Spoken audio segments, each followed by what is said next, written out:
Hello friends, অন্তিম পালের ছাদ বাগানে আপনাদের সবাইকে স্বাগত।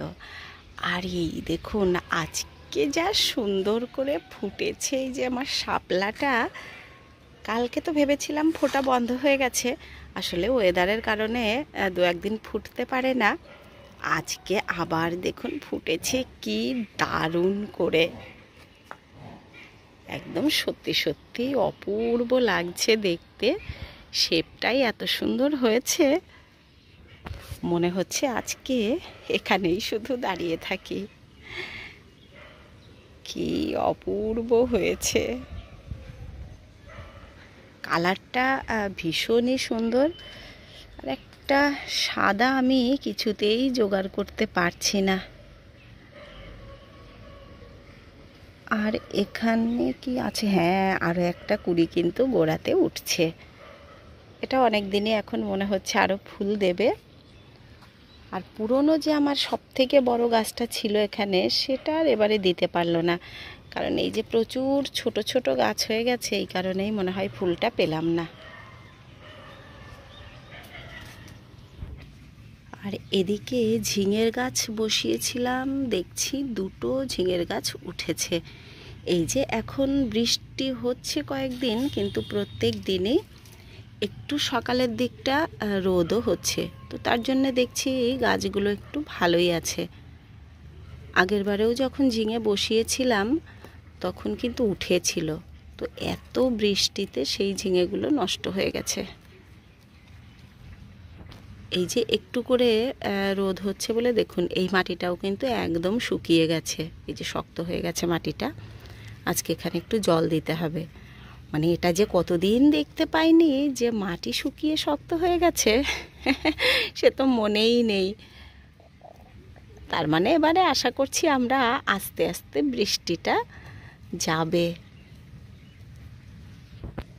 আর এবারে বৃষ্টির কারণে খোল ভেজানো তো একদম দিতে পারিনি, যে অনেক দিন আগের খোল ভেজানো আমারও রয়েছে।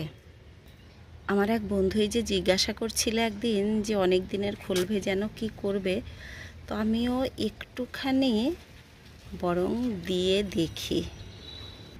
এর মধ্যে বৃষ্টির জলও ঢুকেছে, তো আশা করছি কোনো ক্ষতি হবে না। এটা কিন্তু 1 মাসের ওপরে তো হবেই। এই যে মূলো গাছগুলোতেও একটুখানি দিয়ে দিলাম।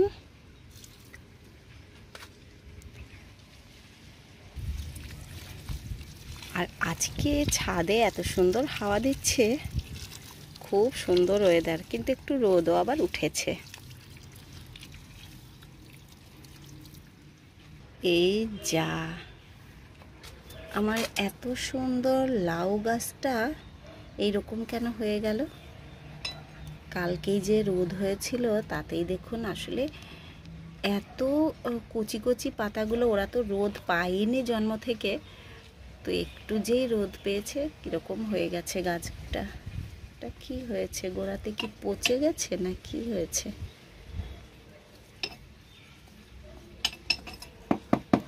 দেখা যাক, থাক এরকমই, সাইডেরটা কিন্তু ঠিক আছে।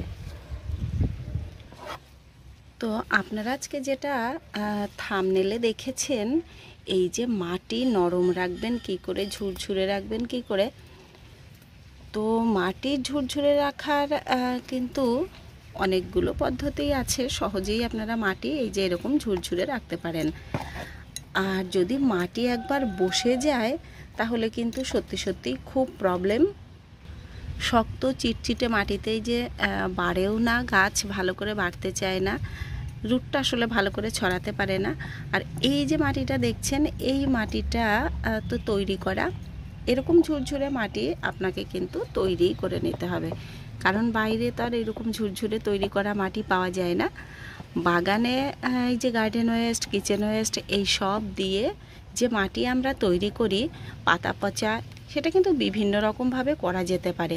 আপনি করতে পারেন শুধু প্রচুর পরিমাণে পাতা পচা গার্ডেন ওয়েস্ট, এই যে গাছগুলো যখন বড় হবে, এই যে এগুলো যেমন এখন নষ্ট হয়ে গেছে, এই রকম প্রচুর গাছ যদি আপনি বাগানের গ্রো ব্যাগে হোক বস্তাতে হোক দিয়ে নিচে, যখন গাছটা মরে যাবে, শেষ হয়ে যাবে, তার উপরে অল্প মাটি দিয়েও তৈরি করে নিতে পারেন মাটি।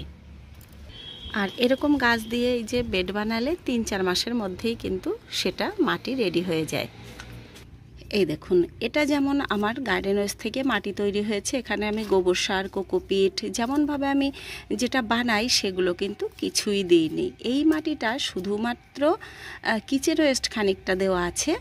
আর এই যে বাগানের যত গাছপালা, গত বছর এই যে শীতের গাছগুলো মরে গেছিলো, সেইগুলোই কিন্তু চাপা দিয়ে রেখে সুন্দর মাটি তৈরি হয়ে গেছে। আর যেগুলো এই যে ওপরে পরে দিয়েছি সেগুলো আবার এই যে একটু করে ঠুকিয়ে দিচ্ছি। এগুলো কিছুদিনের মধ্যে আবার ডিকম্পোস্ট হয়ে মাটি হয়ে যাবে। তো এই যে সহজেই একদম সুন্দর এরকম মাটি আপনারাও তৈরি করে নিতে পারেন। আর একটা হতে পারে যাদের কাছে এইসব করতে চান না যারা, তারা শুধু মাটি আর গোবর সার, যেমন ধরুন আমার এই যে বেডের মাটিগুলো, এখানে কিন্তু শুধু গোবর সার আর মাটিই বেশি। এখানে কোকোপিট আমি দিয়েছিলাম অনেক বছর আগে, সেটা তো অনেক নিচে চলে গেছে, এখন আর সেটা নেই এখানে। তো এই যে মাটিটা, এটা হচ্ছে শুধু গোবর সার আর মাটির, কারণ প্রচুর পরিমাণে আমি গোবর সার দিই। আর এখন মাঝে মাঝে কখনো যদি আমার একটু কিচেন ওয়েস্ট বাড়তি হয়ে যায় এর মধ্যে দিয়ে দিই। কখনো এই যে বেডের পাতা, যেগুলো এই যে এইসব পাতাগুলো যখন কাটি ছাটি তখন এর সাইডেই হয়তো পুঁতে রেখে দিই। তো এইরকম করেই কিন্তু এই মাটিগুলো তৈরি হচ্ছে। আর এই দেখুন এত সুন্দর সেখানে গাছ হচ্ছে, সেটা তো যারা দেখেন তারা দেখতেই পাচ্ছেন। আর একটা মাটি আপনারা তৈরি করতে পারেন, মাটি, কোকোপিট, গোবর সার। এই দেখুন এখানে যেমন কিচেন ওয়েস্ট মনে হচ্ছে নেই, এই যে মাটিটাই বিভিন্ন রকমভাবেই আসলে আমি মাঝে মাঝেই এক একটা করে মাটি তৈরি করে এক্সপেরিমেন্ট করে দেখি। তো দেখি সব মাটি এই যে ঝুরঝুরে করার জন্য অনেক রকমভাবে করা যেতে পারে। তো যেমনভাবে করি সব মাটি আমার ঝুরঝুরেই হয়। এটাও কিন্তু খুব সুন্দর ঝুরঝুরে মাটি। আর এই যে গোবর সার, কোকোপিট আর মাটি, ব্যাস এই তিনটে যদি সমান পরিমাণে দেন তাহলেই কিন্তু খুব সুন্দর মাটি, এই যে এরকম নরম মাটি থাকবে, কখনোই সেই মাটি জমাট বাঁধবে না। আর যাদের কাছে এই যে গোবর সার নেই তারা তৈরি করতে পারেন একটু ভার্মি কম্পোস্ট নিয়ে, আর একটু মাটি আর কোকোপিটটা তো আপনারা অনলাইনেও পেয়ে যাবেন, আর এমনিতেও দেখবেন নার্সারিতে গেলে পেয়ে যাবেন। তো মাটিতে কোকোপিট দিলে কিন্তু মাটিটা সত্যি খুবই ভালো তৈরি হয়। অনেকে বলেন কোকোপিটে গাছ মরে যায়, কিন্তু আমার কখনোই কোকোপিটে গাছ মরেনি, মাটিটা বরং আরও সুন্দর হয়। গাঁদার চারা কিন্তু আমার প্রচুর রেডি হয়েছে, এই দেখুন এই চারাগুলো কি সুন্দর হয়েছে। এবার এগুলোকে বসানোর ব্যবস্থা করতে হবে। আর এই যে আরেকটা মাটি আমি তৈরি করেছি, এটা হচ্ছে একদম ফ্রেশ কিচেন ওয়েস্টের মাটি, আর কিচ্ছু দিইনি। সেদিন আপনারা দেখতে পেয়েছিলেন অনেকখানি ডিকম্পোস্ট হয়ে গেছে, তার উপরে একটু মাটি দিয়ে আমি কিছু বীজ বপন করেছি এখানে। তো এরকমভাবেও করতে পারেন, তবে এটা একটুখানি দেরি হবে। মোটামুটি ওই ধরুন 2-2.5 মাস পরে আপনারা ওই মাটিটা ব্যবহার করতে পারবেন। ওর ওপরে একটু মাটি ছড়িয়ে এই যে এরকমভাবে বেড বানিয়ে আপনারা কিছু বীজ বপন করতে পারবেন। তো এই যে 5 রকম বললাম, এই 5 রকম তো আমি করি। আর আপনারা আরও দেখবেন, আরও হয়তো অনেক রকমভাবেই এরকম মাটি কিন্তু তৈরি করা যেতে পারে। আর সেই সব মাটির তো গুণগত মানও খুব ভালো হয়, আর মাটিতে সবজিও খুব সুন্দর হয়। কালকে একটু জল পাইনি, গাছগুলোর সত্যি সত্যি কি অবস্থা হয়েছে। ভাগ্যিস এখানে কয়েকটা ডালিয়ার চারাই যে করে রেখেছিলাম, এর মাদার গাছটা কিন্তু দেখলাম আজকে মরে যাচ্ছে, ওখান থেকে আর চারা পাওয়া যাবে না। এখানে দিয়েছিলাম এই যে কুল লঙ্কার বীজ, তো দেখতে পাচ্ছি মাত্র এই যে 1-2টো চারা মনে হচ্ছে উঠেছে। আর এটা তো পালং শাকের চারা মনে হচ্ছে। বেগুনের চারাগুলো কিন্তু খুব ভালো হয়ে বাড়ছে। আর এদিকে যে লঙ্কাটার সাইজ দেখুন, ভীষণ সুন্দর জাতটা। প্রথমেই ভাবছি একটা লঙ্কা পাকিয়ে নেব, কিছু চারা বসানোর ছিল, কিন্তু আজকে যা রোদ উঠেছে, এত রোদ এগুলো বসানো যাবে না। চলুন এবারে কটা বরবটি তুলে নিই। এই যে ভাগ্যিস তখন বরবটিটা বসিয়েছিলাম, তার জন্য আবার দেখুন একটা নতুন সবজি শুরু হয়ে গেল। এখন তো সবজি খুব বেশি নেই বাগানে, কারণ বৃষ্টিতে অনেক কিছুই নষ্ট হয়েছে, আবার টুকিটাকি অনেক কিছু হচ্ছে।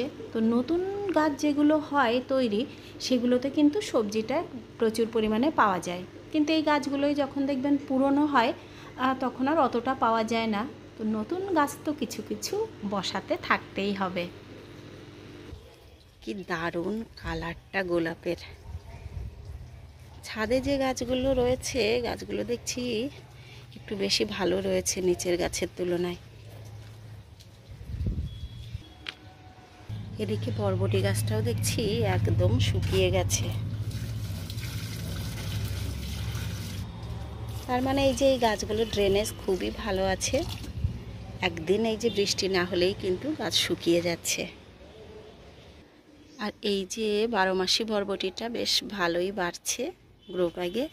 আর সাইডার একটা যেটা ভেঙে গেছিল, মানে মাঝখান থেকে ওই যে পচে গেছিলো, আবার বসিয়ে রেখেছিলাম, ওই দেখুন ওটাও কিন্তু বেঁচে গেছে, বাড়তে শুরু করেছে। আর মাটিটা তো দেখেই বোঝা যাচ্ছে যে ভীষণ সুন্দর, একদম পুষ্টিকর মাটি। এটা কিন্তু একেবারেই এই যে গার্ডেনের তৈরি করা মাটি। আর এই পাশে এটা ঘাস ভেবে তুলে দেখলাম একটা রসুন আবার বসিয়ে দিয়েছি। রসুন, পেঁয়াজ, আদা, সবজি, সর্ষে সবই হবে আমাদের বাগানে। এটাই যে কেন ফুল হলো না এবারে, একদম ফুল হওয়ার মতোই কিন্তু গাছটা রেডি হয়ে গেছে। তো দেখি এখনও দিতে পারে। প্রচণ্ড বৃষ্টির কারণে মনে হয় এবারে ফুলটা পেলাম না। এই গাছটাতেও কিন্তু আবার প্রচুর দেখছি ফুল এসেছে। আর এর লঙ্কাটা খুবই সুন্দর, বেশ কিছুটা লঙ্কা পেলাম। তো আজকে আপনাদের কাছ থেকে বিদায় নেবার সময় এসে গেছে, আমি এবার চলে যাব। আর এতক্ষণ যারা দেখলেন তাদেরকে অসংখ্য ধন্যবাদ। ভালো লাগলে লাইক, কমেন্ট, শেয়ার করবেন। আর যারা আমার একদম নতুন বন্ধুরা আছেন, তাদের যদি ভালো লাগে তাহলে চ্যানেলটিকে সাবস্ক্রাইব করে নেবেন। তো আপনারা সবাই খুব ভালো থাকবেন। দেখা হবে আবার নেক্সট ভিডিওতে। টাটা।